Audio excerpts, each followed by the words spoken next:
High guys, welcome back to my mini blog. আজি হৈছে 24 ছেপ্টেম্বৰ, মানে মোৰ ভাইটিৰ বাৰ্থডে। ঘৰত যাব নোৱাৰিলোঁ এক্সামৰ কাৰণে, চ' ভাবিলোঁ ৰুমতে কিবা এটা খাওঁ, আপোনালোককো দেখাই যাওঁ কি কৰোঁ, কি খাওঁ। এতিয়া পিঁয়াজ কাটি লৈছোঁ, বিলাহী, আলু, তাৰপিছত ধনিয়া, গোটেইখিনি ভালকৈ ধুই মেলি কাটি ল'লোঁ। তাৰপিছত কেৰাহীত তেল দি অলপ টাইম গৰম হ'ব দিলোঁ। তাৰপিছত যোনখিনি আমি নহৰু আদা খুন্দি থৈছিলোঁ সেইখিনি দি দিলোঁ। তাৰপিছত অলপ টাইম নহৰু আদাখিনি দিয়াৰ পিছত অলপ টাইম সিজিবলৈ ভালদৰে হেতাখনে লৰাই দিব লাগে।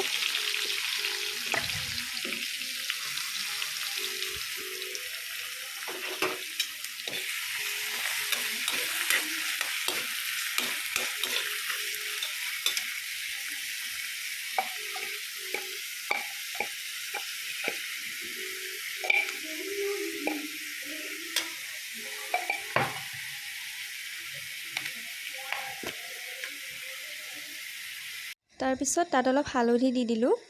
মছলা দিয়া নাই, কাৰণ মাংসখিনি অলৰেডি মছলা সানাই আছিলে, সেইকাৰণে মছলা দিয়া নাই।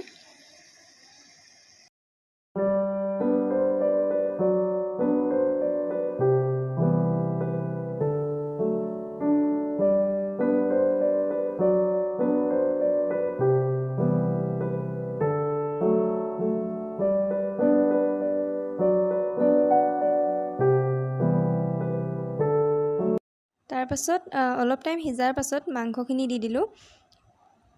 মাংসখিনি অলপ ভালকৈ লৰাই গোটেইখিনি একেলগে মিক্স হোৱাৰ পাছত ভালকৈ ঢাকি দিব লাগে।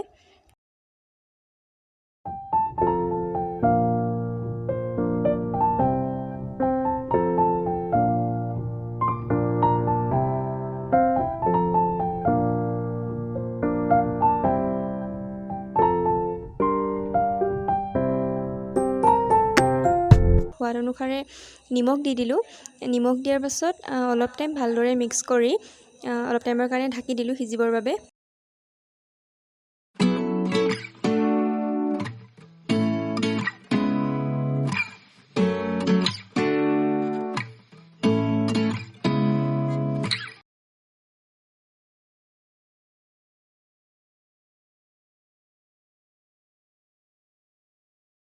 মাংসখিনি অলপ সিজাৰ পাছত তাত আলুখিনি দি দিলোঁ। আলুখিনি দি অলপ টাইম ঢাকি দিলোঁ।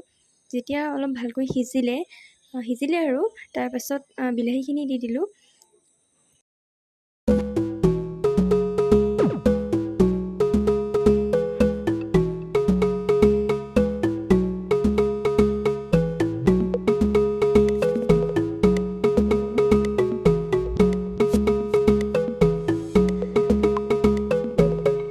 গোটেইখিনি ভালকৈ লৰাই অলপ টাইম সিজিবৰ কাৰণে ঢাকি থৈ দিয়া হ'ল।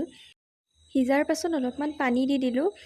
আপোনালোকে টমেট' চচো দিব পাৰে। টমেট' চচ দিলে অলপ খাবলৈ সোৱাদটো মিঠা হয়। কোনোবাই যদি বেয়া পায় নিদিবও পাৰে, মই অলপমান দি দিছোঁ। মাংসখিনি হৈ থাকক, তাৰ আগতে আমাৰ ৰুমত কি হৈ আছে সেইটো দেখাই আছোঁ ৰ'ব। এয়া চাওক, চাদৰ মেখেলা পিন্ধি ৰিলচ বনাবলৈ মেকআপ কৰি আছে। ফাইনেল লুকটো আপোনালোকক দেখাম বাৰু অলপ পাছত। মাংসখিনি হৈ গ'ল, অলপ ওপৰত ধনিয়া দি দিলোঁ। আমাৰ মাংস ৰেডি।